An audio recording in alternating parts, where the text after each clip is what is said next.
No major scratches or dents, except for this one right there. Big old hunky-dory right there. Yep, pinched right in on a body line. It's going to be a fun one, guys.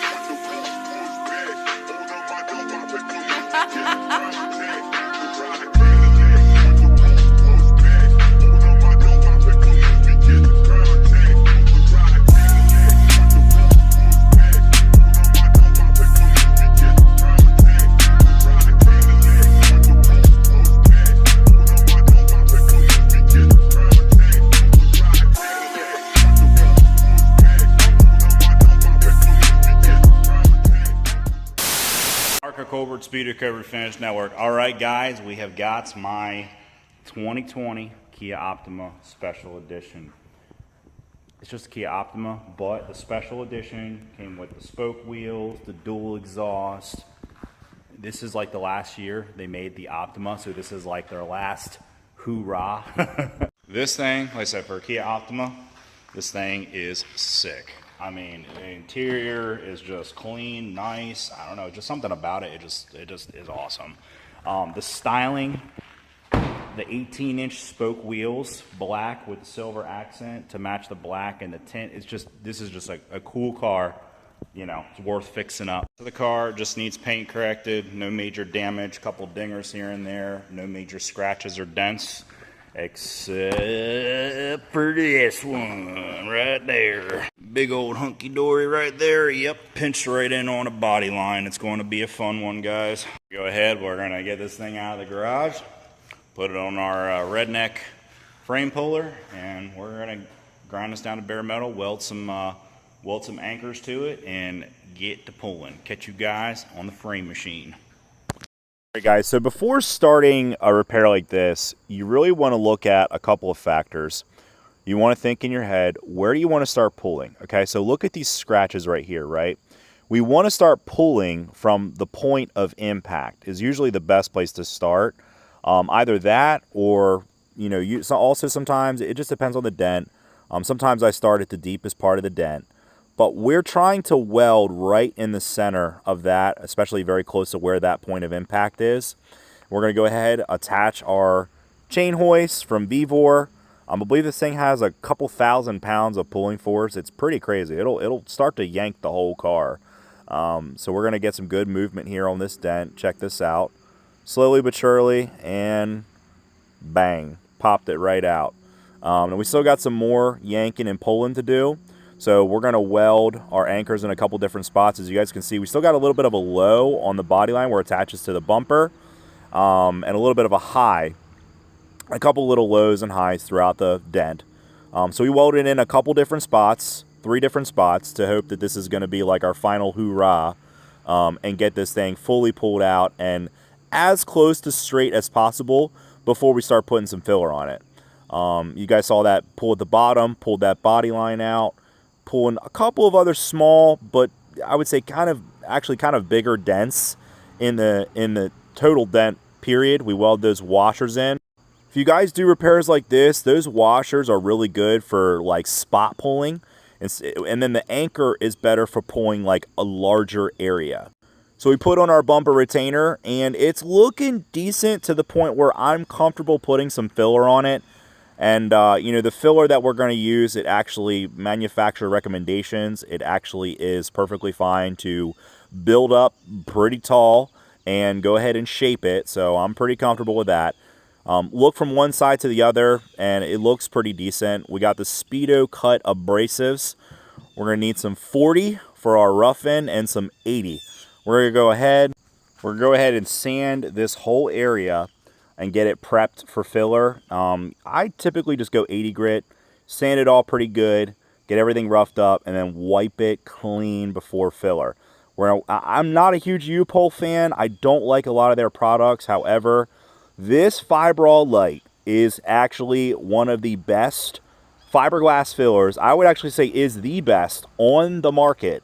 I was watching Bondo Billy's channel, and I see he uses the heck out of this stuff, and he swears by it. You could put it right on an edge and shape it, and it will remain strong. It will not crack. It will not break. It will not peel off. And it even says right on the can, it's made to bridge holes. That is some strong filler. There's not a lot of fillers out there on the market that will advise you, yeah, goop that stuff right over a hole and it'll stick.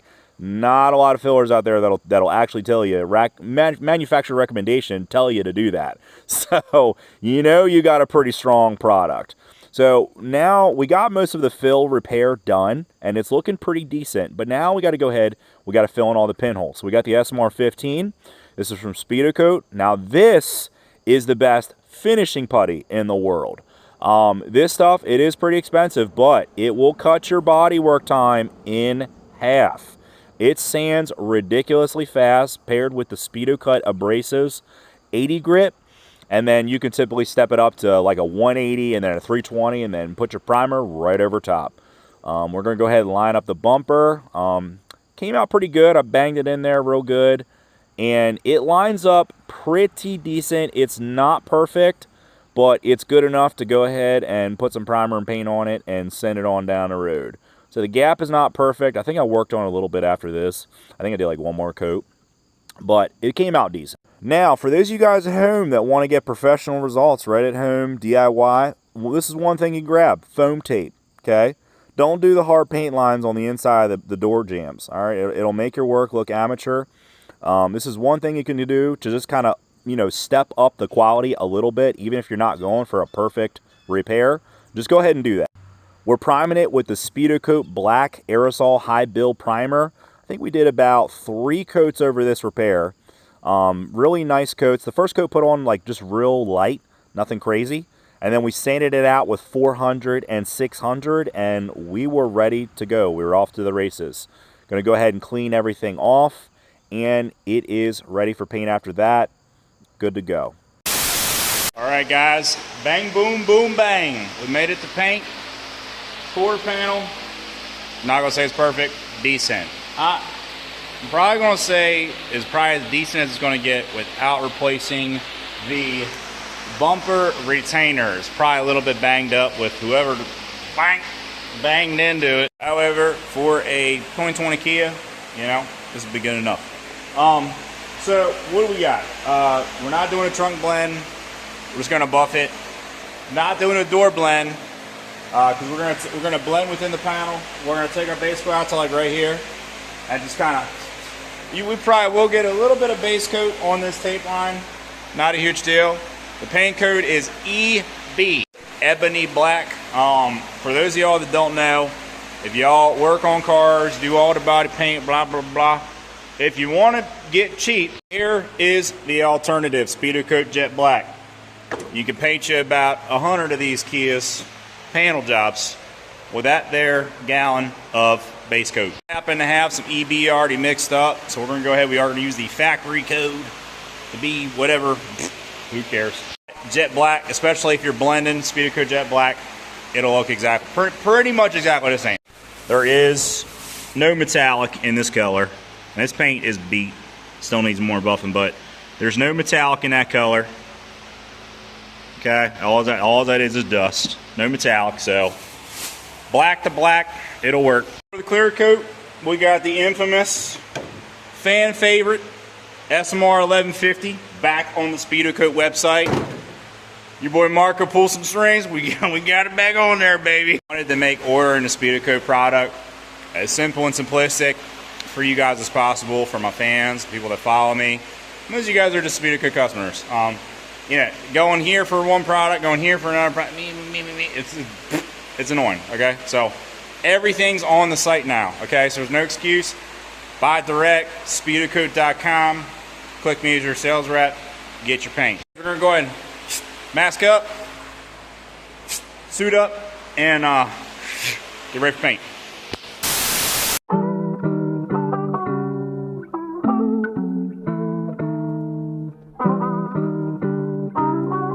He's one of the best scientific minds we have today.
So we are moving along pretty smoothly with this job. Now let's look at this first coat of clear coat, right? First coat, pretty dry. I didn't put it on super wet, and we got a bunch of little dust nibbies and stuff like that. So we're going to do what I always tell you guys to do, okay? Whenever you have imperfections in your clear coat, you don't stop clear coating. Keep going with the clear. If there is no issues with your base coat, keep going with the clear. Keep putting it on until it looks the way you want it to look with proper flash times. Don't just keep piling it on in one coat or two really super wet ones. No, keep progressively going, monitoring your flash times, and keep putting on the product until it looks the way you want it to look. We're going to go ahead and finish off this bumper with a blend. This is the, I think this is a Spray Max, the blender. This stuff works pretty good depending on the weather. Super hot weather, I might switch over to the Speedokote stuff. Now this is the second coat of clear on the quarter panel, right? So this is the third coat right now. I didn't film the whole third coat, but I filmed, I was just going through, saw a couple little tiny, like little imperfections that I just kind of spot cleared while it was all wet. Now look at the third coat. Look at that. All those little nibbies and stuff, most of them disappeared. Why? Because we used the Marco method, which is called burying the dirt. Okay, we're going to keep clearing until we get the result we want. You don't stop clearing. That's the #1 rule of clear coat. If it doesn't look the way you want it to look, the first 2 coats, don't stop. Keep going. Even if you have to put on 5 coats of clear coat, guess what? It'll all level out eventually. It'll all eventually dry, and it'll all look good. And it's way better than sanding your product down, your panel down, and completely redoing it. So yeah, blend came out good. Everything came out good. So now it's time to make the rest of the car look as good as the fresh paint. So we got the Mark 1 Refinish Products Shine Pack. This is my brand for these guys who don't know. We do sell it on the YouTube page. If you guys want it, email me. I'll put an email in the description. We got the Speedokote Finishing Compound. So this stuff, you know, it's a good cut and polish in one. We're just going to go ahead, go over the whole car. And then we're going to go back over the whole car with like a final polish to kind of get rid of any little swirls or anything like that from the buffing. Now, here's the rear bumper. Now, take a look at this rear bumper. Look at the overspray before, right? Guys got a pretty good shot of that. Once we wipe off the buffing compound, what you're going to see is that overspray line that we had before from the foam tape. And obviously, you know, it wasn't a perfect blend off the can. That all disappeared. And all we have is some minor swirls from buffing that we just got to take off through polishing. And it's good to go. Perfect blend, came out really nice.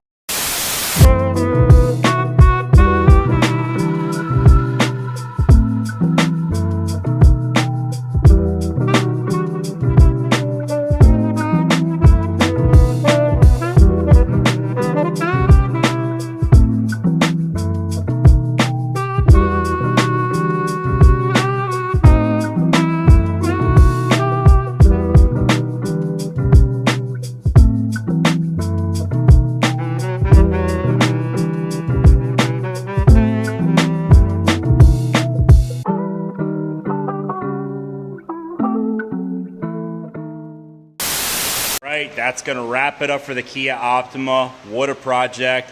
Small one, but kind of a big one, but also a fun one. Everything turned out pretty good. The bodywork on the quarter panel is, you know, still a little, but, you know, looks a heck of a lot better than what it did. We missed a dent, a really awkward dent that was like right here in front of the gas cap. I don't know, maybe when they pushed this in, something hit here. Didn't see it.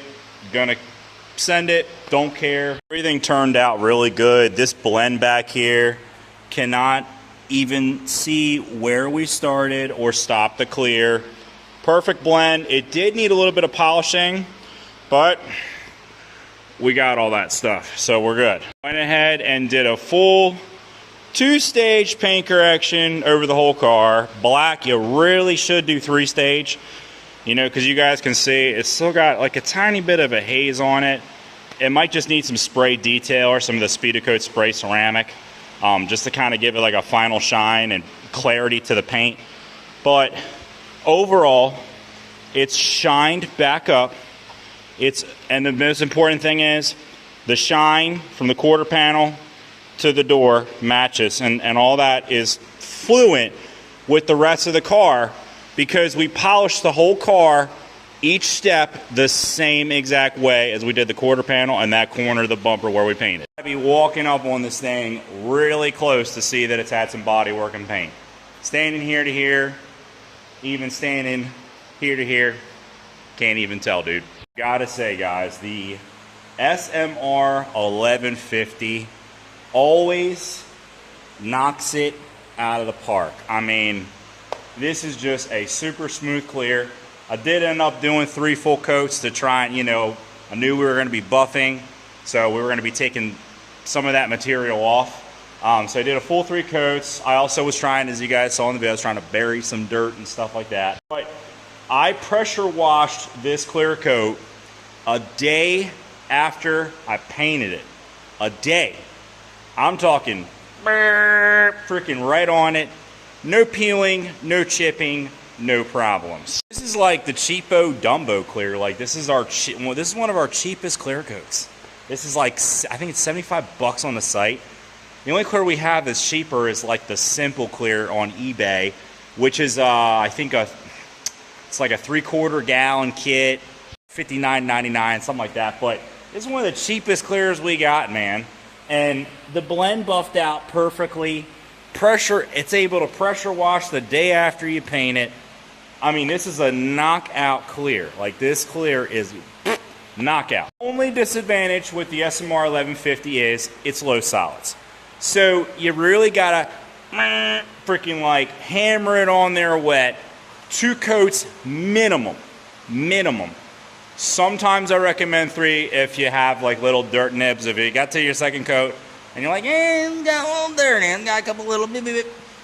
Bang, throw on a 3rd coat. Y'all saw what it does in the video. But all right, I'm gonna log off here. I hope you guys enjoyed the content on this here Kia Optima. I'm going to catch you guys on the next one. Later.